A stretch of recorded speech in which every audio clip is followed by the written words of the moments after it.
हैं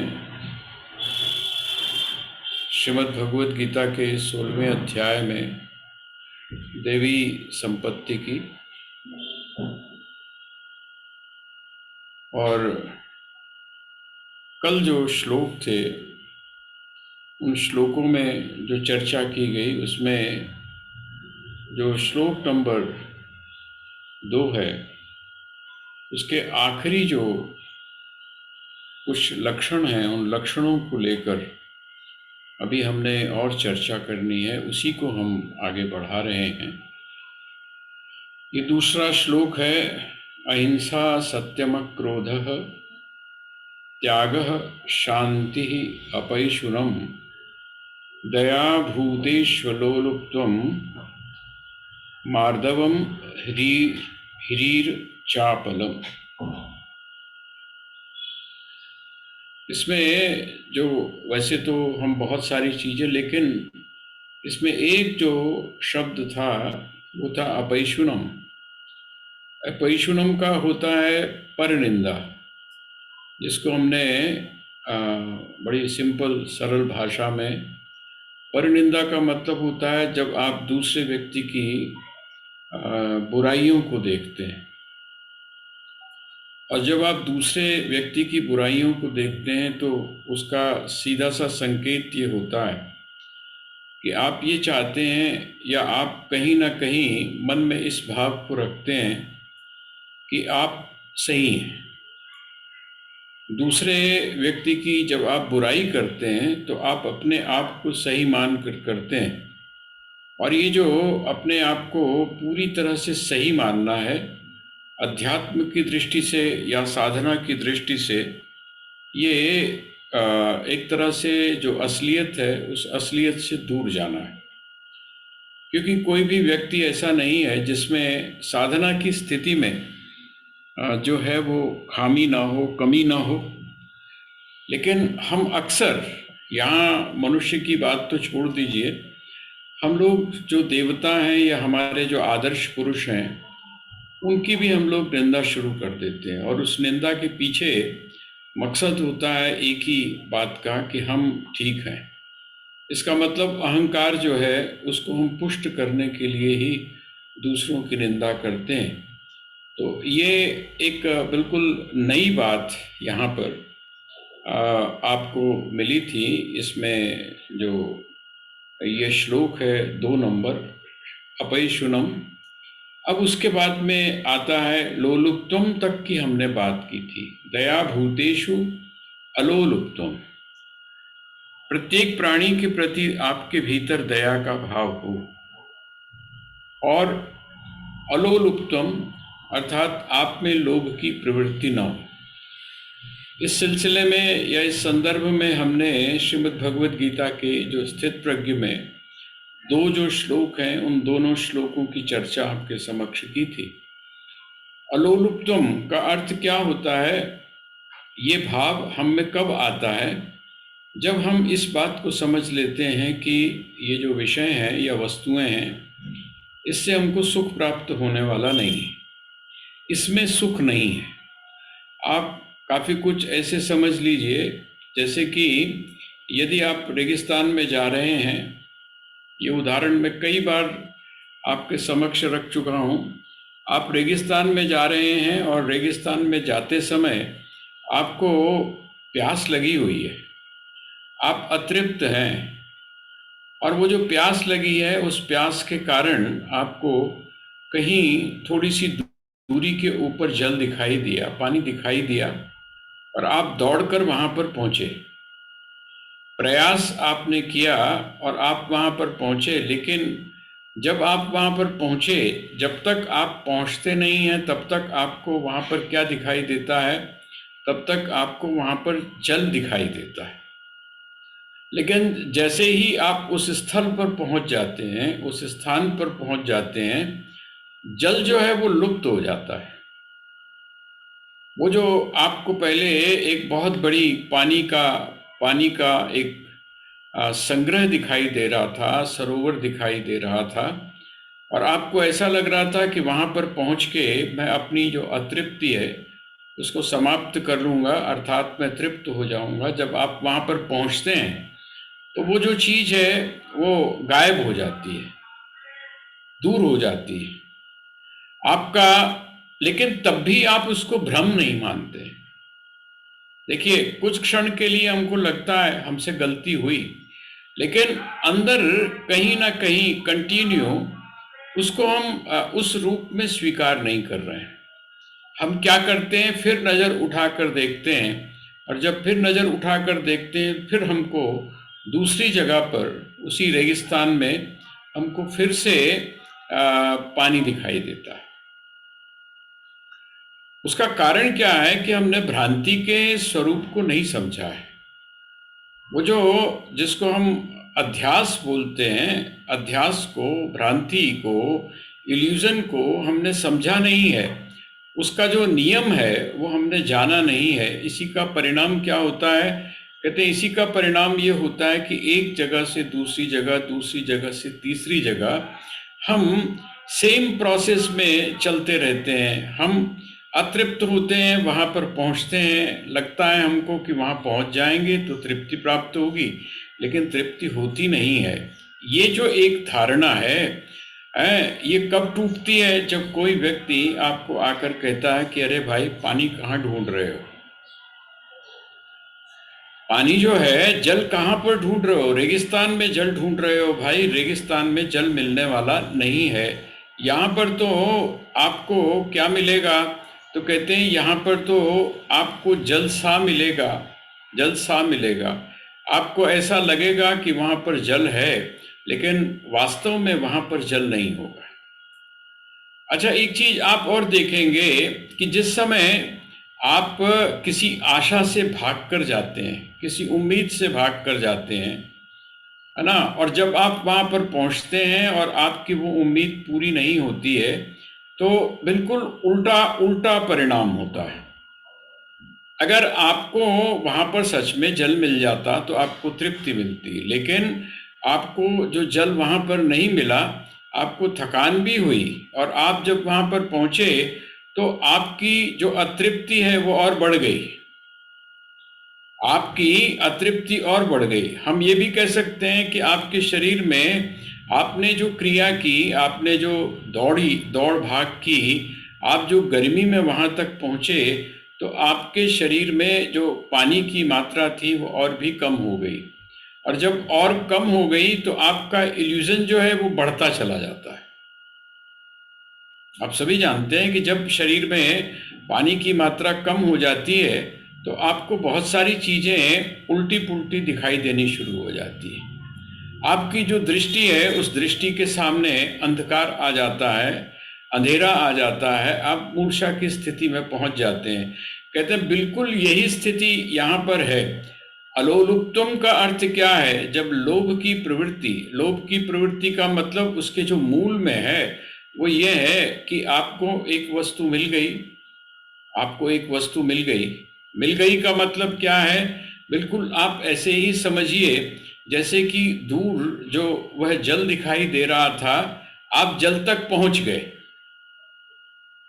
आप जल तक पहुंच गए, और जब आप जल तक पहुंचे तो वहां पर जल नहीं है। आप जो जिस विषय को या जिस भोग में सुख की आशा कर रहे थे, वो जब आपको प्राप्त हो गया तो आपको वहां पर एक फिर अजीब सी अतृप्ति आप में पैदा हो गई। मिल तो गया, मिलने के बाद में आपने देखा होगा कि आपकी यात्रा समाप्त नहीं होती है। इसीलिए आदिशंकर कहते हैं कि आशा जो है वो कभी समाप्त नहीं होती है। वो एक पंजाब में पुरानी माताएं एक भजन गाती थी, मुझे उसकी एक पंक्ति याद है, आप लोगों ने भी वो भजन सुना होगा। वो धीरे धीरे करके वो भजन गायब हो गए हैं। आशा कदी बंदे दियां होंदियां ना पूरियां, बहुत पुराना भजन है ये। आशा कदी बंदे दियां होंदियां ना पूरियां, करदा अनेक फिर भी रहंदियां अधूरियां। इसका मतलब क्या हुआ, इसका मतलब यह है तदपि न मुंचति आशा पिंडम। आशा जो है वो त्याग नहीं करती। आशा का मतलब क्या है, आशा का मतलब यह है कि हम अगली जगह पर हमारी फिर दृष्टि उठी तो हमको लगता नहीं अब की तो चूक हो गई थी, लेकिन अब जो हमको दिखाई दे रहा है वहां पर हमारी तृप्ति हो जाएगी। तो अलोलुप्तम, अलोलुप्तम का अर्थ क्या है? ऐसा व्यक्ति बड़ी भली प्रकार से जान चुका है कि इन संसार के विषयों में सुख मुझको नहीं मिलेगा। अगर सुख मिलेगा भी तो कैसा होगा वो? देखिए, जिस समय आप एक पोखर होते हैं ना, पोखर, जो लोग गांवों में रहे होंगे उनको पता होगा, प्रत्येक गांव में पोखर होता। पोखर का मतलब होता है वहां पानी इकट्ठा हो जाता। बरसात में वहां पर पानी इकट्ठा होता है तो उसको पोखर बोलते हैं। लेकिन वो पोखर क्या होता है, जिस समय बरसात होती है तो बहुत अच्छी तरह से भरा हुआ था, लबालब भरा हुआ होता है। लेकिन जैसे ही वो बरसात खत्म होती है और गर्मी आती है, उसके बाद में क्या होता है, वो खाली हो जाता है, वहाँ दलदल हो जाती है। वहाँ पर आप फिसलने के चांसेस आपको ज़्यादा, आपको तृप्ति नहीं मिलती है, बल्कि वह जो पानी था वो पानी में से भी बदबू आनी शुरू हो जाती। कहते हैं इसी प्रकार से अगर हमारा मूल स्रोत के साथ में हमने आपको अपने आप को जोड़ा नहीं है, सुख का जो मूल स्रोत है उसके साथ स्वयं को जोड़ा नहीं है, तो हमारी ये जो लोभ की प्रवृत्ति है ये बिल्कुल ऐसी ही बनी रहेगी जैसे पोखर में आदमी सोचे कि वहां से मुझको सदैव हमेशा ही वह जल मिलता रहे जो तृप्ति देगा। तो ये जो है अलोलुप्तम और मार्दवम। मार्दवम, आर्दवम का अर्थ क्या होता है? आर्द्र समझते हैं ना, आर्द्र, आर्द्र एक शब्द है। आर्द्र शब्द का मतलब होता है गीलापन, गीलापन, ठीक है। मार्दवम का अर्थ क्या होता है? मार्दवम का मतलब होता है मधुरता। ऐसा जो जीवन है, ऐसा जो व्यक्ति है, उसके जीवन में मधुरता आ जाती है। कहते ना जी, जो बोलता है ते ओदे मुंह बिचों की डिगते ने फुल डिगते ने। मार्दवम, उसके उसकी जो विनम्रता है उसकी जो प्रसन्नता है, उसके अंदर जो सकारात्मकता का भाव है, वो उसके व्यवहार में बोलता है तब भी सकारात्मक, तब भी मीठा बोलता है। जिस समय आचरण करता है तब भी उसमें एक अजीब सा मीठापन होता है, एक अजीब सी मस्ती होती है। तो मार्दवम, मार्दवम क्या क्या अर्थ है? यदि आप में कड़वापन है, देखिए कल भी मैंने आपसे निवेदन किया था कि कभी कभी हम लोग क्या करते हैं, जो नेगेटिविटी है, जो नकारात्मक जो भाव, उस नकारात्मक भाव को हम अपने जीवन का या अपने व्यक्तित्व का अभिन्न अंग मान लेते हैं। हम उसका जो सकारात्मक पहलू है उसको अपने साथ जोड़ देते हैं। और लेकिन होता क्या है, कुछ समय के बाद में वो हमको नुकसान पहुंचाना शुरू कर देता है। आप यदि कड़वे हैं, आप यदि कठोर हैं, आपकी भाषा में यदि विनम्रता का भाव नहीं है, आप यदि दूसरों की भावनाओं का सम्मान करने वाले नहीं हैं, तो कुछ समय के बाद में आप जो है वो बिल्कुल जिसको बोलते हैं आप अकेले पड़ जाते हैं। मैंने आपके सामने एक उदाहरण बहुत पहले दिया था, मुझे ध्यान है उसका, कि हमारे एक बहुत बहुत योग्य, जिस प्रोफेशन में मैं था पहले पब्लिकेशन के अंदर, उसमें एक बहुत योग्य व्यक्ति थे। मतलब उनका उर्दू पर, अंग्रेजी के ऊपर, हिंदी के ऊपर, संस्कृत के ऊपर बड़ा अच्छा अधिकार था। वो उसको पढ़ भी लेते थे, उसको एडिट भी कर लेते थे, और उनकी दृष्टि बड़ी पैनी थी, खास करके मार्केट को लेकर कि कौन सी चीज मार्केट के अंदर अच्छी चल सकती, किसकी मांग हो सकती। लेकिन उनकी जो कठोरता थी, जब लिखते थे तो वो बड़ी कठोर भाषा होती थी उनकी, है ना। मतलब ये है कि अगर उन्होंने, जैसे एडिटर थे वो, तो अगर प्रूफ रीडर के लिए अगर उन्होंने किसी शब्द को लिख दिया तो वो जो प्रूफ रीडर था वो अगली बार से उनके द्वारा जो किया हुआ काम था उसको करना ही नहीं चाहता था, उनके संपर्क में नहीं आना चाहता था, उनसे बात ही नहीं करना चाहता था। उसका कारण क्या था? उनकी कठोरता। यहाँ तक हुआ कि उनका एक ही बेटा था। जिस समय उस बेटे का विवाह हुआ और उसके बाद क्या हुआ कि वो छोड़ दिया, बेटे ने भी उसका परित्याग कर दिया। पब्लिशिंग के अंदर उन्होंने बड़ी अच्छे प्रयोग किए और बड़े सफल प्रयोग रहे, लेकिन सफल प्रयोग होने के बाद में भी वो अपने जीवन में सफल नहीं हो पाए। निराश, अतृप्त, कुंठित उनका व्यक्तित्व रहा। उसका कारण क्या रहा कि मृदुता का, अर्थात वह जो मधुरता होती है, उस मधुरता का अभाव। आपके जीवन के अंदर भी, अर्थात वह जो साधक है, उस साधक के जीवन में भी मिठास चाहिए। और जब वो मिठास होती है और जब वो मिठास आपके व्यवहार में निकल कर आती है, तो वो जो मिठास है उससे जो पूरा वातावरण है वो भी कैसा हो जाता है, मीठा हो जाता है।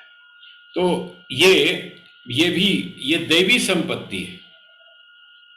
दैवी संपत्ति का मतलब क्या है? मिठास। आपने भगवान श्री कृष्ण के जीवन में देखा होगा। मैंने बताया था आपको कि कर्ण से जब पूछा गया कि आपको सबसे ज्यादा भय किससे लगता है, सबसे ज्यादा भय आपको किससे लगता है, तो कर्ण ने किसी और का नाम नहीं लिया। कर्ण कहता है कि मुझे किसी से भी भय नहीं लगता। यमराज भी अगर आकर मेरे सामने खड़ा हो जाए तो मुझे उससे भय नहीं लगता है। लेकिन एक ही व्यक्ति है जिससे भय लगता है। वो कौन है? वो कहते हैं ये जो कृष्ण है ना, कृष्ण, ये जो कृष्ण है, इस कृष्ण से भय लगता है। कहते नहीं, कृष्ण तो भय वाली कोई बात ही नहीं है। उसका तो मृदुता भरी पड़ी है। वो तो सभी के प्रति प्रेम की भावना रखता है। कहते हैं ना, यही तो खतरा है, यही तो खतरा है। जब वो मुस्कुराता है तो उसकी मुस्कुराहट के अंदर जो रहस्य छुपा हुआ होता है, कहते हैं मैं उससे भयभीत हो जाता हूँ। इसका मतलब क्या हुआ कि आपकी जो मृदुता है, आपकी जो मृदुलता है, आपका जो मीठापन है, वो शत्रु के अंदर भी परिवर्तन लाता है। वो भी हिम्मत नहीं जुटा पाता है कि वो आपके सामने आकर खड़ा हो जाए। ये सौम्यता, ये जो एक भाव है, इस भाव को उन्होंने कहा। और साथ में आगे एक शब्द है, वो है रीह। रीह, ह में री की मात्रा है और आगे उसमें र है नीचे और ऊपर ई की मात्रा है। इसको क्या बोलते हैं? आपने एक शब्द, आप कभी डिक्शनरी में जाकर देखिएगा, जिसको आप स्त्री बोलते हैं। इस स्त्री का मतलब क्या होता है? जिस समय हमने पीछे पढ़ा था तो वहां पर जो था, स्त्री के जो गुण बताए थे।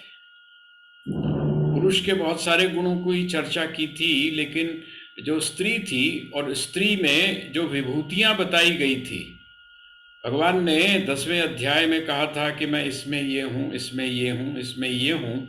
और जिस समय वहाँ पर स्त्री की बात की गई थी तो उस स्त्री में उन्होंने सबसे ज़्यादा गुण बताए थे। उसमें एक गुण कौन सा है? तो जिस समय मैंने उसका व्युत्पत्ति परक अर्थ ढूंढने की कोशिश की, तो स्त्री शब्द का अर्थ होता है लज्जा, जिसमें लज्जा है।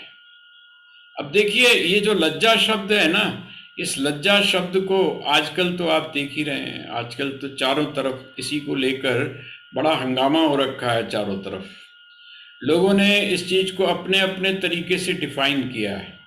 लोगों ने इसकी परिभाषा अपने अपने तरीके से दी है।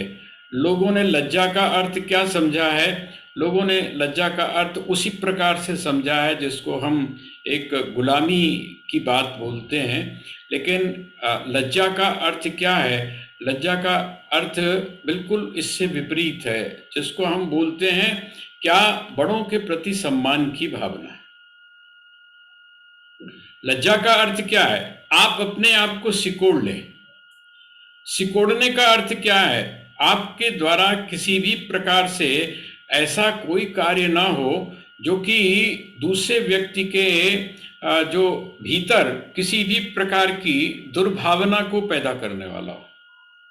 आजकल तो जो नई सोच है, वो नई सोच तो ये कहती है कि भाई हम तो अपनी तरह से काम करेंगे।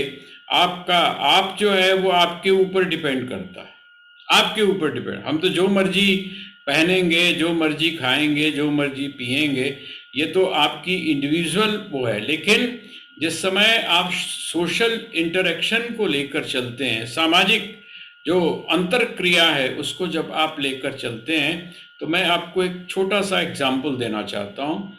वो है अभिज्ञान शाकुंतलम के अंदर, आप लोगों ने नाम तो सुना होगा, महाकवि कालिदास की बड़ी सुंदर रचना है, उसका नाम है अभिज्ञान शाकुंतलम।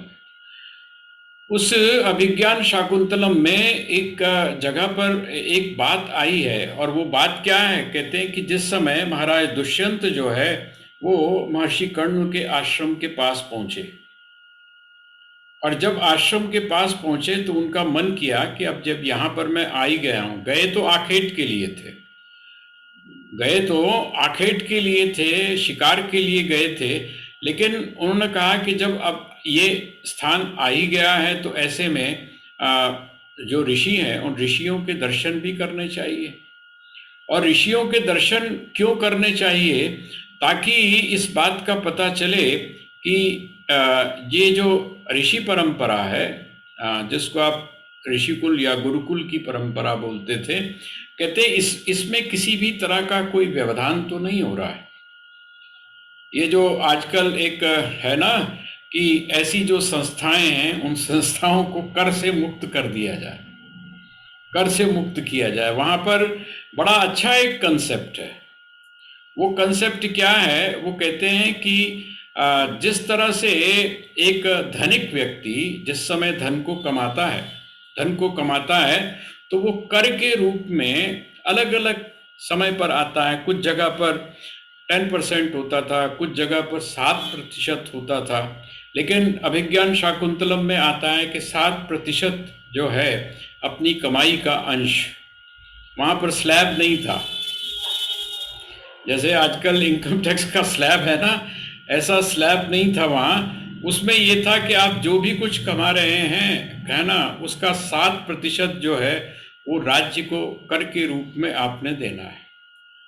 तो वहाँ वो जो महाराज दुष्यंत कहते हैं कि देखो ये जो ऋषि हैं, इन ऋषियों से राजा को क्या प्राप्त होता है, ये जो यहाँ पर तप कर रहे हैं, इन तप से क्या मिलता है। उनका साथी बोलता है कि कर मांग लेते हैं। उसने कहा कि नहीं, कर के रूप में बाकी जगह से जो संपत्ति हमको प्राप्त होती है वो संपत्ति किस प्रकार की है, वो अस्थाई है, वो तो समाप्त होने वाली है। धन जो है वो वाला जो धन है वो तो समाप्त होने वाला है, लेकिन राज्य को जो संपत्ति यहाँ से प्राप्त होती है आश्रमों से, इनकी तपस्या से, वो कैसी है, वो स्थायी है, वो समृद्ध करने वाली है। क्यों?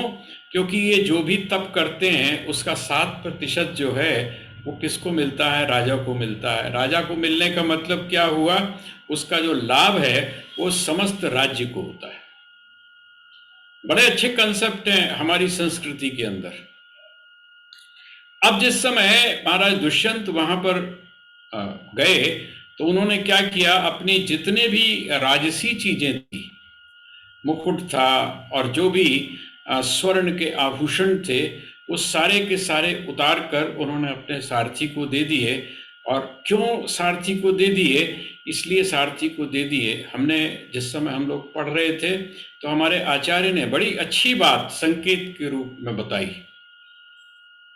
क्या बताई? उन्होंने कहा कि जिस आश्रम में प्रवेश कर रहे हैं, वो जिस स्थान में प्रवेश कर रहे हैं, वहां पर प्रत्येक व्यक्ति सिद्ध स्थिति में नहीं है।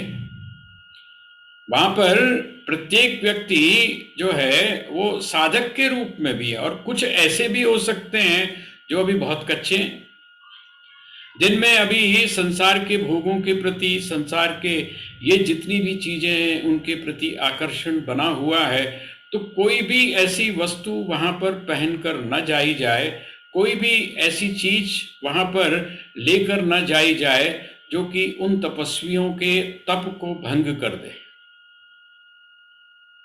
उनके भीतर वो जो आकर्षण है उस आकर्षण को पैदा कर दे, ऐसी कोई चीज न लेकर जाई जाए।